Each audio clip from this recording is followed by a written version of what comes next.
Oh, okay, it's recording. Okay, fine. Okay, so we're in the story, Rebbe Nachman's story of the 7 beggars, right? And we started, just to give like a little recap from last week. First of all, we should dedicate this shiur to the shiur of all the soldiers and the Jewish soldiers and the return of the Chatzufim. So, okay, so we're in the story of the 7 beggars, and last week we spoke about the king, right, who wanted to give just short recap, who wanted to give the prince his kingdom, and he told him, I could see in the stars that you're going to lose it one day, and, like, you should still try to be happy. And we spoke about that for a while, right? And then, goes to, like, part number 2 of the story where there was a great, war or craziness, and people were running in the forest, and 2 kids got lost, a boy and a girl, and they were in the forest, and they were crying, like they were like 5 or 6, and they were crying for food, and different beggars appeared to them and gave them food. So that's like the recap of it. So they decided that they should, basically all the beggars decided that these 2 children should get married, these lost children should get married, and this is like the story of their wedding now, right? So they're in the middle, and these beggars that were in the forest that were sustaining them. Sorry, I'm not saying this clearly at all. It's the recording. It's making me nervous.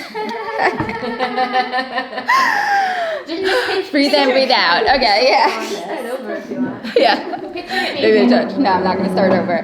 Whatever. Just everyone has to deal with it. So, okay. So then, basically, when these kids were in the forest, they were like starving, and every single day a different beggar with a deformity would show up for them and give them some bread and water.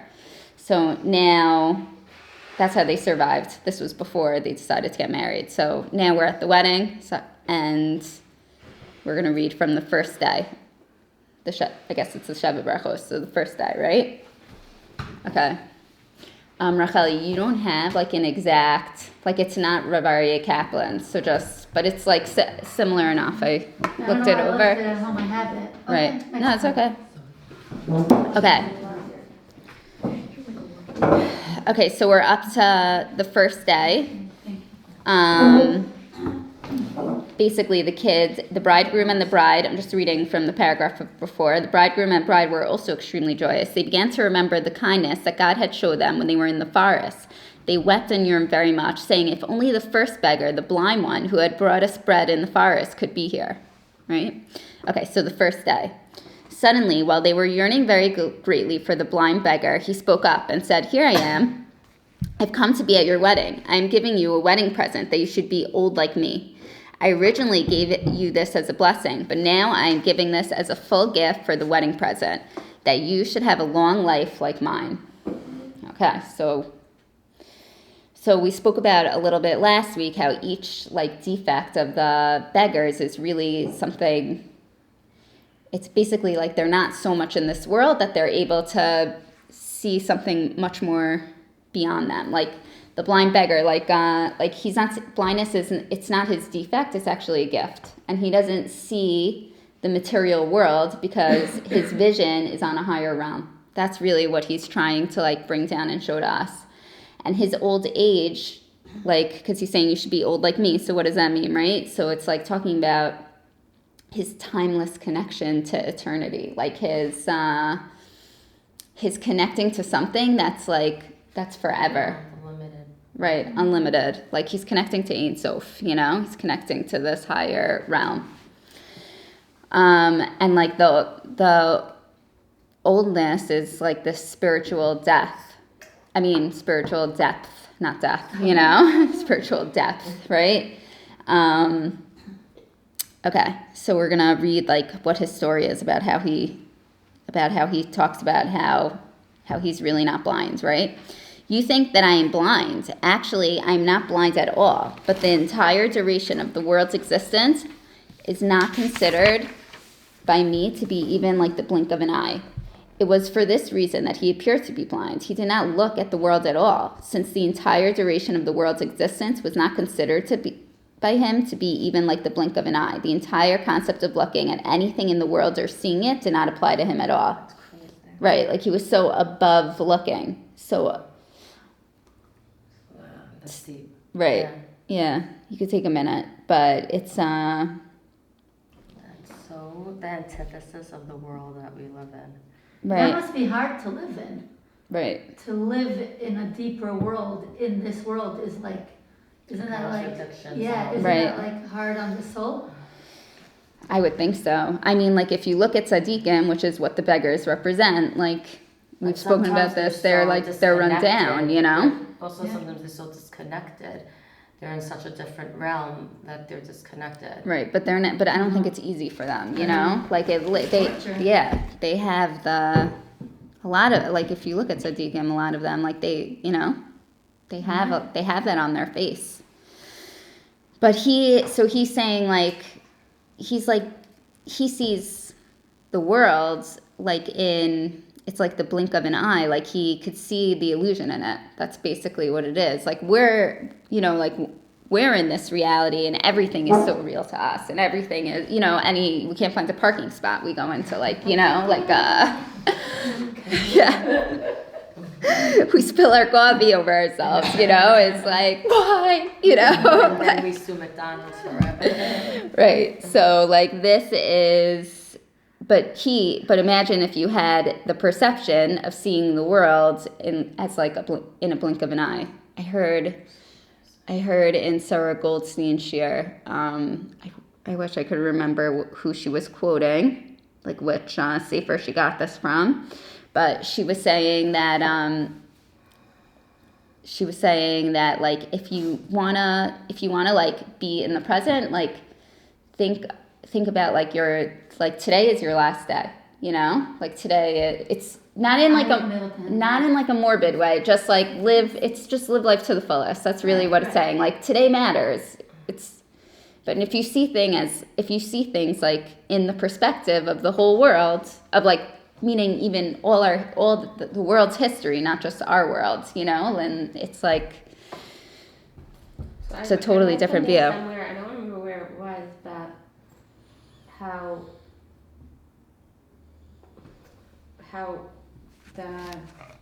the difference between living like through your eyes and through your ears, and that maybe it's a copy that the other, like, we're constantly being admonished or advised, lo serche inechem, Right.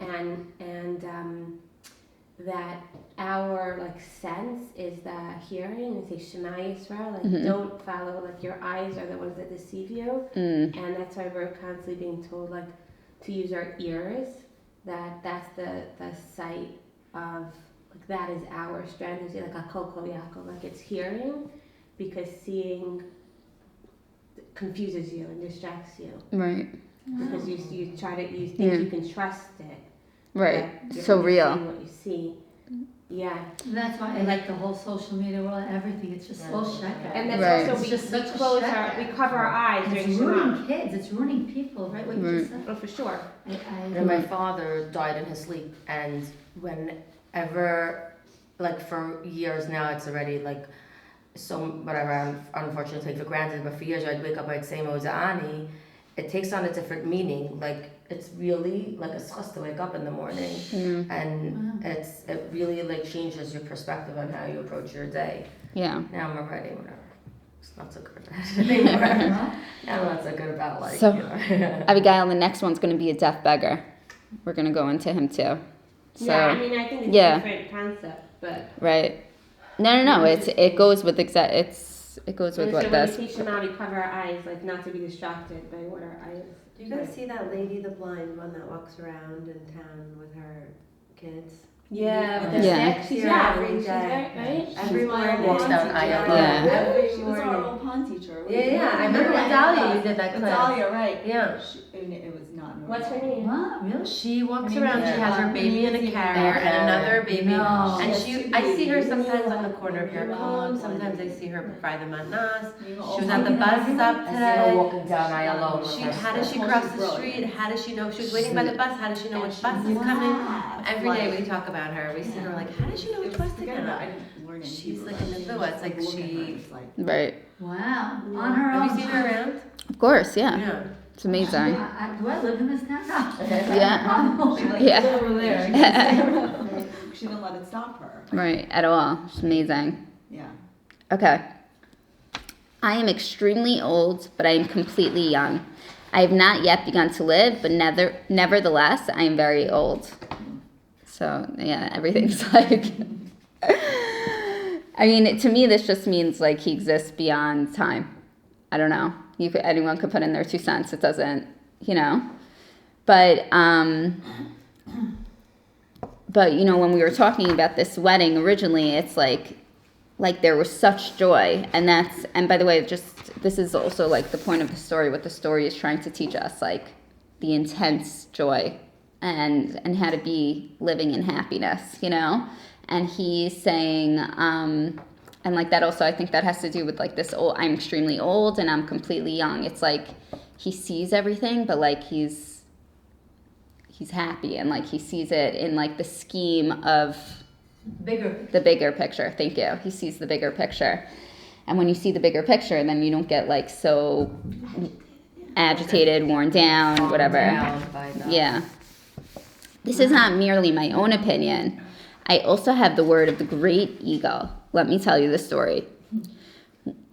Every single beg. Yeah. Yeah. I'm not told you it's going to take us weeks, you know? So buckle up. Okay. Once upon a time, people took to the sea in many ships. A great storm came and shattered the ships. The people, however, survived, and they came to a tower. They went up into the tower, and there they found food, drink, and clothing, and everything else that they needed. All good things, and every pleasure in the world was there. Okay, so this, there's all different versions of what this could symbolize. Like some people talk about that this is Gan Eden. Some people say like it's like tzaddikim who die and then they go to Gan Eden and like that everything was there. And some people say this is actually like coming down to earth. Like, Wow. Like it's like our neshama, right? Like they took, like our neshamas come to the sea and then there's a shipwreck and then they like, but like there's everything that you need, but you'll see. Like we'll read a little more and then we'll go into it. The people began to converse, and they decided that each one should tell an ancient story involving his earliest memory. Each one would tell what he remembered from the time that his memory began. They were old and young people present. They honored the oldest man among them to tell his story first. What shall I tell you, he said. I can even remember when they cut the apple from the branch. Okay. No one understood what he meant. However, there were wise men there, and they said, this is obviously a very ancient story. Then they honored the second one to tell his story. It's going to explain what all these things mean. I'm just going to read through. The second one, who was not as old as the first, said, is that an old story? That story I also remember, but I can also remember when the lamp was lit. This story is even older than the first, said the wise men.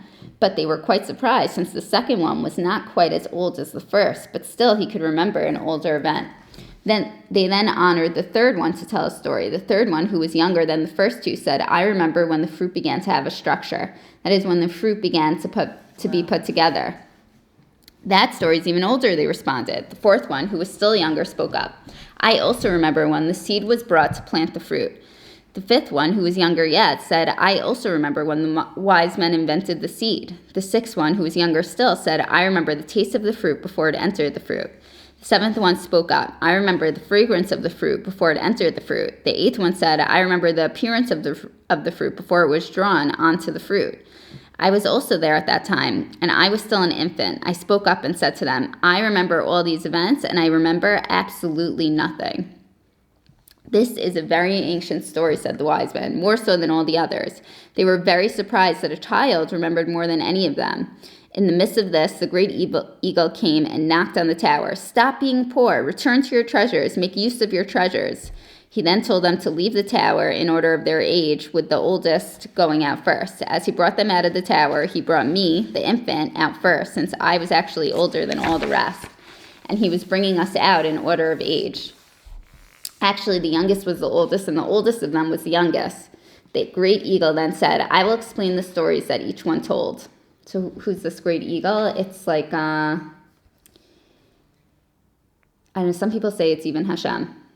Like, I've heard that version, but I've also heard the version that the great eagle is like the knowledgeable one here. But we'll go into what else it could represent. The first one said that he remembered when they cut the apple from the branch. He was saying that he remembered when they cut his umbilical cord. He was saying that he remembered when he was born and they cut his navel cord. The second one said that he remembered when the lamp was burning. He could also remember when he was in his mother's womb with a lamp burning over his head. The third one said that he remembered when the fruit began to form. He could remember when his body began to knit together as the fetus took its form. The fourth one said that he remembered when the seed was brought to be planted. He remembered how the drop was emitted at the time of conception. The fifth one remembered the wise men who discovered the seed. He remembered when the seed was still in the brain. The brain's mental power gives rise to the drop. The sixth one remembered the taste. This is the nefesh, soul. The seventh one remembered the fragrance. This is the ruach, spirit. The eighth one remembered the appearance. This is the neshama, essence. Finally, there was the child who said that he remembered absolutely nothing. He is higher than all the rest, since he remembered even what was before the nefesh, the ruach, and the neshama. This is the concept of nothingness. He then said to them, return to your ships, which are your bodies. They were shattered, but they will be rebuilt. Now go back to them. With that, he blessed them. The great eagle then said to me, you come with me, since you are just like me. You are very old and at the same time very young. You have not yet begun to live, but you are extremely old. I am the saint, since I am old at the same time I am young. Therefore, I have the word of the great eagle that I have lived a very long life. Now I am giving you my long life as a wedding present. When the beggar said this, there was tremendous joy and rejoicing there. Okay. Yeah. Wow. I'll try my best. I don't know. But, okay, so first, everyone has to take a second to be like, okay, Rebbe Nachman told this really trippy story. Like, yes. I love that. As you're reading it, I'm thinking to myself, how is it possible that people have heard the story and we're like, oh my gosh, you clearly have a lot to say out of the story. It's so... It's so awesome. Okay. So let's cut it down a little bit, right? Okay. So I was reading in the footnote, Rav Aryeh Kaplan's footnotes also, that the eagle, basically Yechezkel had a vision of a Merkava. I think it was an ox, a lion, an eagle, and a baby face, I think. I'm not sure about the baby face. I'm not sure about the baby face. I think it is, and it basically they all represented different stages of Mashiach, and the eagle I think represented Tchias HaMesim. So it says in the end, return to your ships, which are your bodies. They were shattered, but they will be rebuilt. Now go back to them. So I think that's yeah. Because the neshama doesn't want to come down to the world. Right. So it's saying return, go ahead. Right. And we said, they were in this tower, right, where they had everything they needed. I guess it was a Gan Eden type of situation where they were they were in perfection, and they were talking about what they remembered. Just to take a second, imagine, if we, again, this is also about, the perception. Towers like the womb, right. They're just, my son was 3 weeks late, he just didn't want to leave, they would just have him. Right. But they, there's the shipwreck, and they go to it does kind of flow with this whole, I think I read it here. Rav Aryeh Kaplan says it's really it's these tzaddikim died, and then they went to Gan Eden, the shipwreck, and they, their souls left their body, and they're talking about in Gan Eden, I guess depending on how much of a tzaddik they were, it's how much they remembered, what they what they remembered. And like, but again, it's like, if you have this perception going through life, like, okay, like I'm a neshama, like I was really, this is who I am. And I come down into this world, I came down into this world and I have a certain mission. Again, it's like all about perception. Like what we see is what we could get out of life, basically, or what we remember.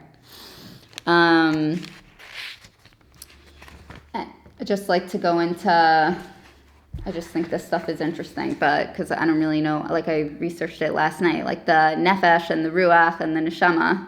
So they're like different parts of the soul. And I was like researching like what each one represents. So like just interesting stuff. But like the nefesh is like our lowest level. It's the lowest level of the neshama. It's like our life force, basically.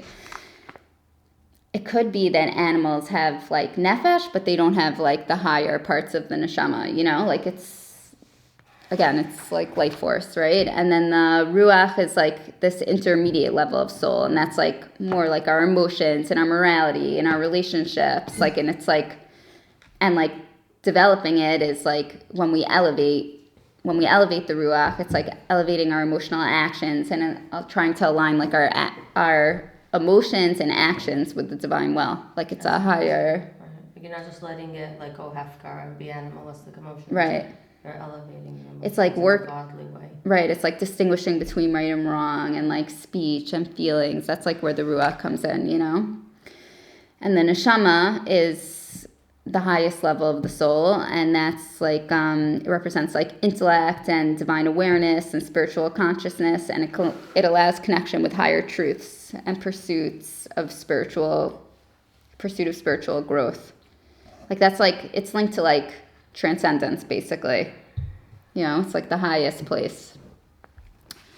I just thought that was interesting, but it's like sometimes it's helpful to think about things that way, like instead of being like so bogged down by ruach, let's say, like emotions and like all that stuff, like go into like the higher place. But obviously like you have to work on, you can't get to like it's the higher neshama without dealing with the ruach. So it's all like stepping stones, What'd you say? So hopefully it comes with age also. Right. You realize that. Hopefully, if you work on yourself. Right. Yeah, but it's not like, it's true that it comes with age because it's not going to be like a process that could happen in one day. That's what I think. Yeah. It's like a learning experience. You Right. have the letters, right? Is mishana, like the change. Mm. Feel like that's the aspect of us that allows us to become different people. Right. Than what we came to. Right. I love that. Interesting. Yeah. That's nice. Yeah. Okay. I mean, is there anything like anybody wants to add or about the story? I guess, you know what, like interesting to what you said, I think, like, and he's giving the children his long life, like as a wedding present. It's like this perspective of working on yourself, like seeing the bigger picture, seeing something higher, Okay. Should we move on? Second day? Everybody ready? Yeah? Okay. Okay.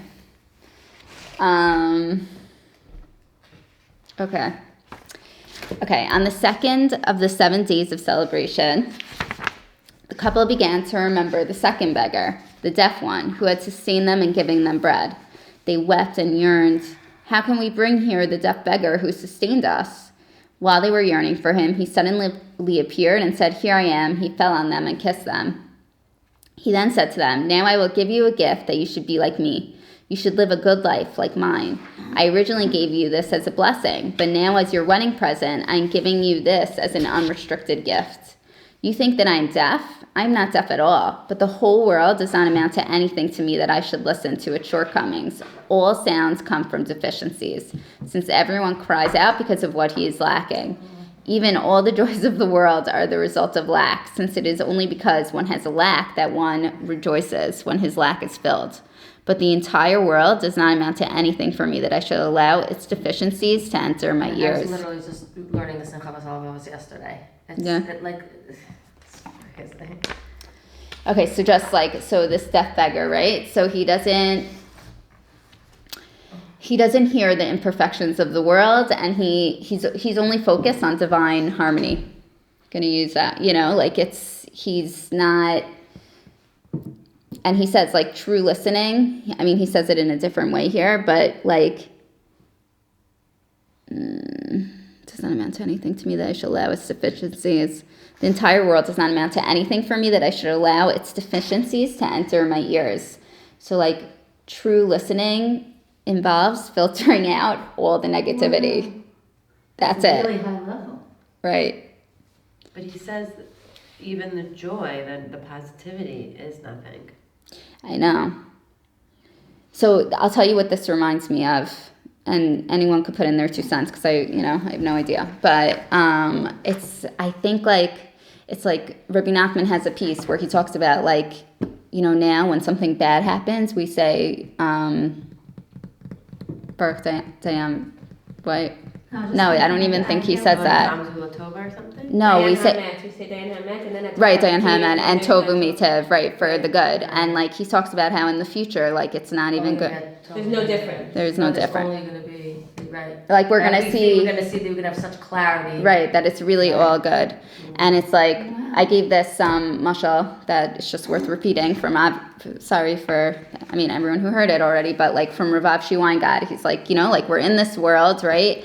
And it's like, and we see someone, right? And like sometimes he said, he was talking about Hashem, like sometimes he waves to us with his left hand and sometimes he waves to us with his right hand. Like sometimes there's din and sometimes there's rachamim, And it's like, but like imagine if we were walking on the street and like, you waved to me with your left hand, I'd be like, oh, why is she waving to me with her left hand? Like, no, like we don't, and like that's the way it's going to be in the future. Like it's not, when you have like the ultimate da'as, the ultimate clarity, like you're not concerned if it's chesed or din. It's all chesed. It's really all chesed. It's just like weaving with different hands. That's what it is, I think that's like kind of what this means. Like all joy, like joy is just, not that you should always try to be joyous. That's what the story is about, but it's, but I think that's very deep also. Like all the joys in the world are really just because the results of lacks. It's so hard to be able to filter out because we're so surrounded and saturated by people Right. who are scared to we're scared to say anything positive within our friends because people are so scared that the other people are going to like put down because of jealousy. Right. So people are It's more true. right. So Yeah. people are more Like about ayin haras and stuff. So people are more Yeah. quicker to just like complain about all the crap in their all the stuff in their life. Yeah. On my face. Yeah. And therefore, like people, so it's so hard. Like if we lived in an environment where we'd have to worry so much about people, like whatever. Right. It's really hard. Not really. Not if you realize, like what they realize is that the good, the bad, everything is, so you're Right. not scared of people. You're Right. not scared So of you're putting on society to have a very strong sense of working on their mitzvahs. Right.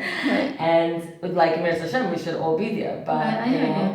But we could also flip it. I'm not saying I'm able to do this, just as a concept though, for believing that no one can touch us if Hashem doesn't want them to touch us. And right, if you're not, but the reality doesn't change that where we're living today. Like, what's her name? I started going to her shiur on Tuesday. What's her name that gives this? Schoolmaker. Yeah, Dina? Dina Schoolmaker. And she was literally just talking about this. Literally, and I didn't say anything, but this is exactly what I was thinking. She's like, if we could all just like meet in the park and not complain about our mothers-in-laws. And I'm like, that's lovely. That is lovely. We all should focus on the good in our mother-in-laws and not complain our mother-in-laws. But the reality is, everyone will be jealous. Oh my gosh, you have such a great mother-in-law. I hear what you're saying. I kind of agree with you. disagree. Yeah. I disagree. I don't want to look at the world like that. I think, I'm not putting you down. I grew up, unfortunately Hitler my mother's, from It all comes back to him. Exactly. And I grew up where also very Hungarian, everything's Hara. Right. And white tizari, kulam mekanim, everyone's jealous. And Right. she Right, told me, that's exactly. and I don't want to go through life like that because that's not the real way to go through life.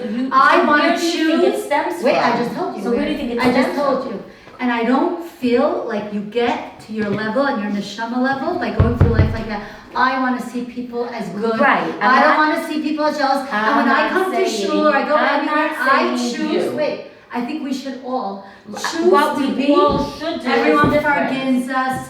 And if Right, someone but doesn't, why- it doesn't come from a place of jealousy. It comes from a place of pain. Uh-huh. And that's a different way of thinking. That's beautiful. Right, so I think what you're saying is that But is it's the same thing, but it's a flip side. Right, It's but the from same Why is it thing. the same thing? I don't It's think good. we're not having, at least I'll talk for It's myself. just- I don't think, I'm not it's having also joy. complicated. I'm not experiencing joy because I'm scared of making other people jealous. too. It's an internal issue.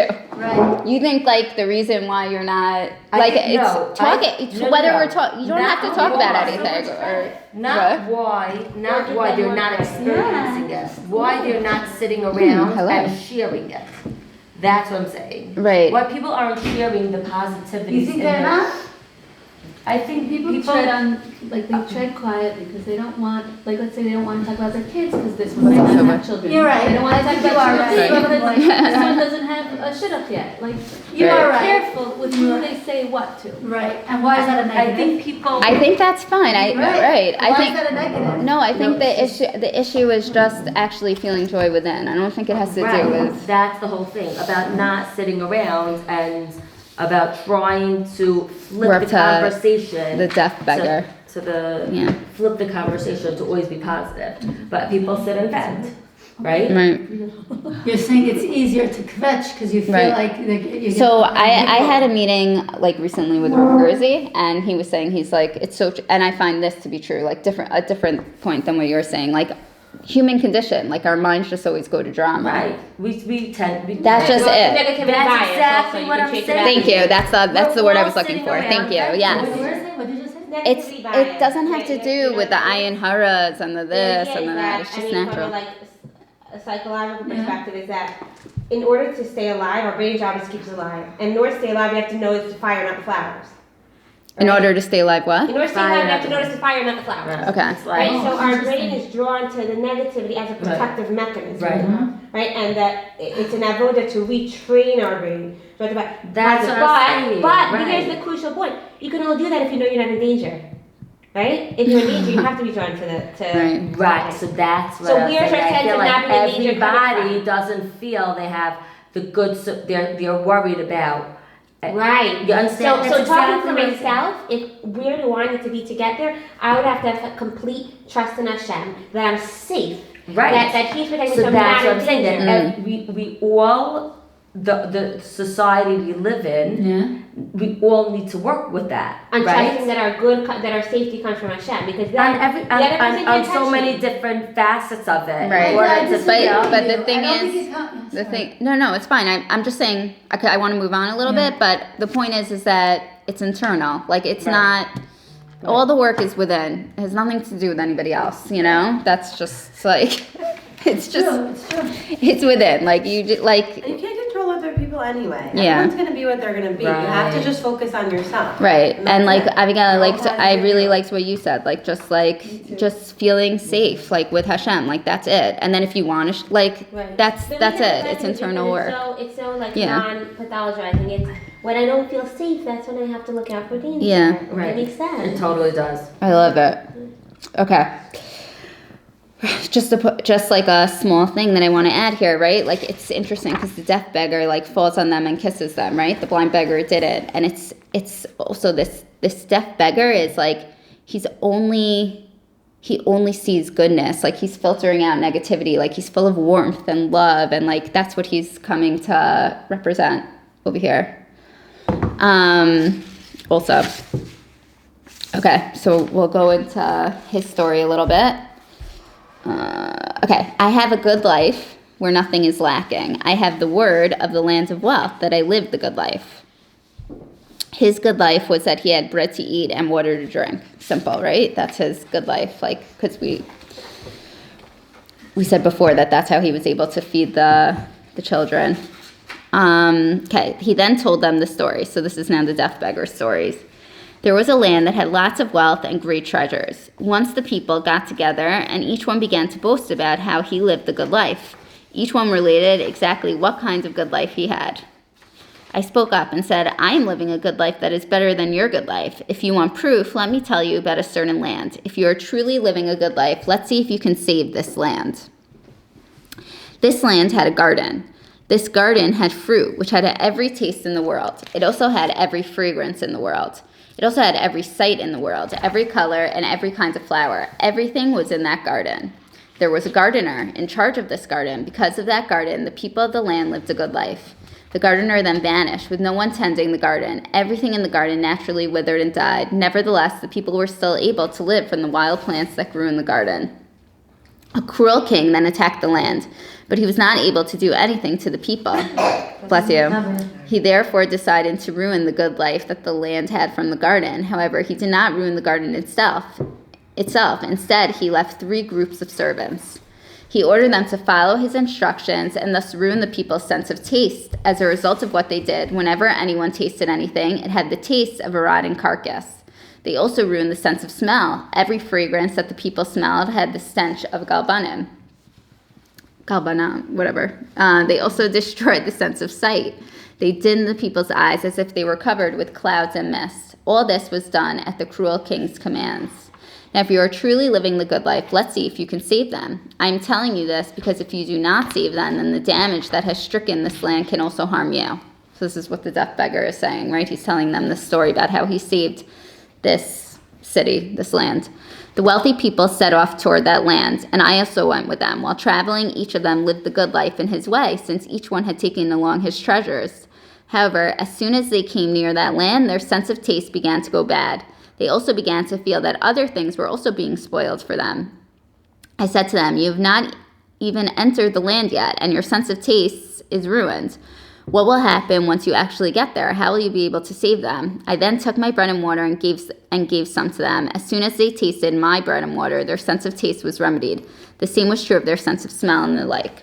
Meanwhile, the people of the land that had the garden began to look for ways to remedy their senses that had been ruined. Their conclusion involved the land of wealth from which I was now coming. It seemed that their lost gardener, who had provided them with the good life and had the same roots as the people of the land of wealth, who also had a good life. Therefore, their plan was to send a delegation to the land of wealth who would certainly be able to help them.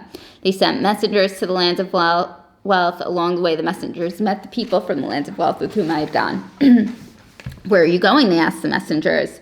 We are going to the land of wealth, they replied. We want them to help us. We ourselves are from the land of wealth, said the others. We are on our way to you. I said to the others, actually, you need me. You cannot go there yourselves, as you have already seen. You stay here. I will go with the messengers and help the land. I went with them, and we came to a city in the land. When I arrived, I saw a few people come and begin to tell jokes. Then other people gathered around, and they told jokes, giggling and laughing. When I listened more carefully, I realized that they were telling obscene jokes. One made an obscene remark, and another would repeat it in a more subtle fashion. Some would laugh, another would enjoy it. I then went to another city and saw 2 people arguing about a business deal. They went to court to settle the affair, and the court ruled that one was liable and the other innocent. However, as soon as they left the court, they once again began to argue. They said that they did not like the decision of the court and wanted another court. Since both of them wanted to try the case in another court, they then chose another one. But after the case was tried, one of the people began arguing with someone else, and these 2 chose another court. The place was thus full of strife and argument. The people needed so many courts that the entire city was full of courts. I observed all this and realized that there was no truth there. Today, a judge might decide in one person's favor and show him special consideration, and tomorrow the other would return the favor. Everything was based on bribery with no sense of the truth. I also noticed that the people were totally immoral sexually. Sexual immorality was so prevalent that everything seemed permissible to them. I said to them, this is the reason that the taste, the fragrance, and the appearance have been spoiled for you. The cruel king left with you 3 groups of his servants, and they ruined the land. These servants began by speaking in a profane manner among themselves, and this brought, I just lost my spot, sorry. 3, okay. speaking among themselves, and this brought profanity to the land. As a result of the profanity, the sense of taste became ruined, and everything tastes like a rotting carcass. Sounds like COVID. Yeah. No, Wow. sorry. That's so funny. They said that during COVID, by the way. Wow, I was thinking that. Like about, that it was, That's weird. Yeah, I was thinking. Okay. They also brought bribery into the land. As a result, that their eyes were dimmed and the sense of sight was ruined, since bribery blinds the eyes of the wise. From Devarim.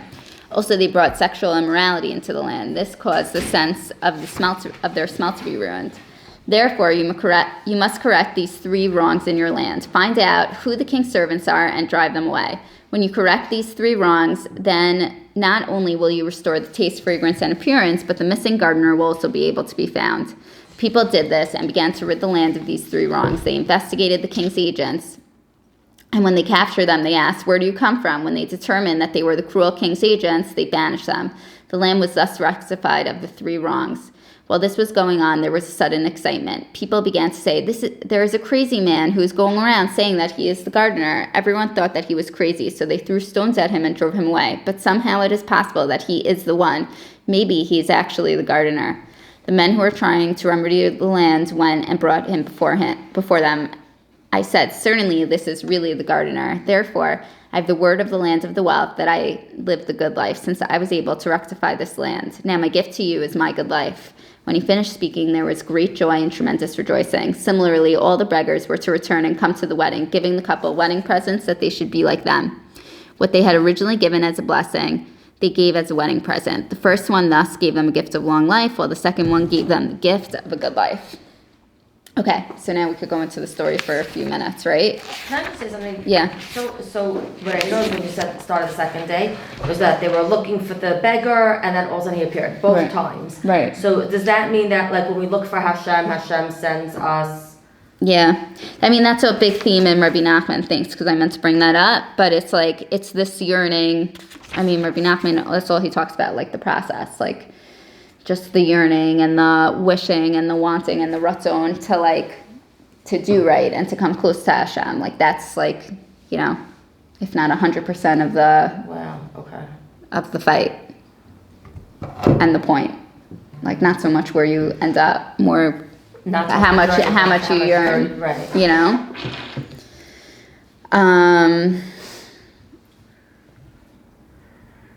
Okay. By the way, I forgot to mention this also, like with the Deaf Beggar, like, he says like all sounds come from deficiencies. It's like, I think it's also talking about like how Hashem had to like constrict himself in order to make this world, right? Like in Olam Ha'emes, like there's no constriction, like everybody sees everything as is, right? So it's like the deficiencies are just like an echo. I mean, like the layers, like it's like it's just like an echo of Hashem. It's not like this world, I'm saying, it's just like an echo of Hashem. It's not like all Hashem's light here, Okay, so this land, right? So like, right, the land was perfect before. It had a gardener. Again, the tzaddik. There's another, Rebbe Nachman has another piece about a gardener, and like he like schleps all the holy soul, takes care of all the souls, and so this gardener also, like, it's like tzaddik, right? And the land at first the land is represented in its ideal state, like everything is going great, and then this evil king comes and there's ruin, and it's it's like the consequence of sin. And we spoke about it also a bit in our last story with like, it just reminds me of like this queen. I can't get like rid of that imagery, the queen in like her river of blood, right? That was the story of the prayer, the Baal Tefillah. So I missed that one. That was earlier. that was the last one that you met when you said you missed the last one. Mm-hmm. Yeah. So right. Read it. It's really good. Like I could, but when you'll read about the queen, and it's the Shekhinah, like, mm-hmm. and it's like all the sins like brought her into this river of blood. It's like a very, very powerful mm-hmm. vision. So anyways, right. So then like this land, like it becomes tons of averos, right? Like sexual immorality, and the whole court system is corrupt, and right, everything's messed up, and bribes, and everything's messed up. And that's like the consequence of sin. That's like what we bring this world to, you know. So the deaf beggar's success is that he's not like distracted by the negativity and despair again. Like he just like he goes into like he sees the problem and he sees what he needs to do, and he's not falling into the averos, God forbid, and he's also like he knows exactly how to repair. He has like a clear mind. He has this das where he's able to see how to fix this. What else is interesting here? Anything stick out to anybody? I think it's also interesting how he says, like, this is... Let's hear that Yeah. the land of wealth, the wealthy people in the land were great tzaddikim, so wealthy and good deeds. Right. It doesn't, like, you don't think that when you hear the story. No, we also just read a different story where the land of wealth was the worst place in the world. That was the story before this one. But I guess here means, like, they're full. They have treasures, like it said, right? I'm assuming it's, spiritual treasures and spiritual wealth and, That's the wealth. Right.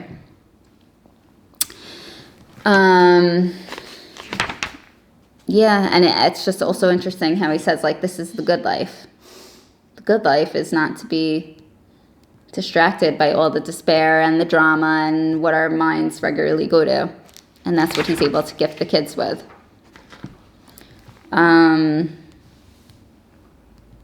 Yeah, it's all this stuff is very deep. We should all, it'd be good if we didn't have to go into the drama and the despair and the negativity all the time. I give us all a bracha. Amen. That's a good bracha. Yeah.